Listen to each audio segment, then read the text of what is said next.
À la rubrique culture, un rendez-vous insolite à Boré, un tout petit village de la montagne ardéchoise.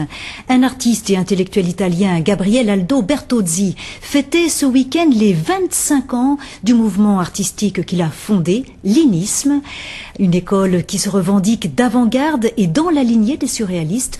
Peu connu des profanes, l'Inisme rayonne pourtant dans toute l'Europe et les deux Amériques, sans oublier, vous allez le voir, l'Ardèche, Xavier Schmitt et Jean-Éric Gay. Our friend from America and from English speaking. Discours en anglais, c'est une première pour Monsieur le maire. L'événement est international. Une cinquantaine de professeurs et d'artistes sont venus du monde entier.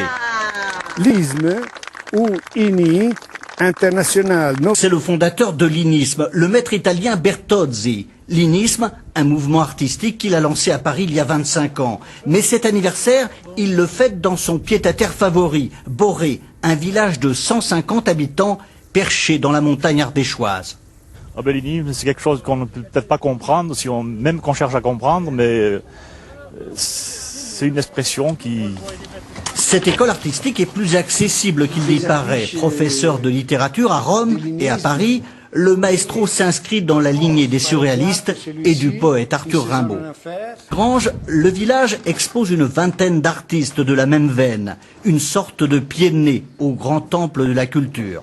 La culture n'est pas le monopole des villes d'abord, ou seulement d'initiés, et la culture ce n'est pas seulement la patate chez nous, c'est aussi l'art. Rencontre insolite entre un artiste venu d'ailleurs et un village, mystérieuse source d'inspiration.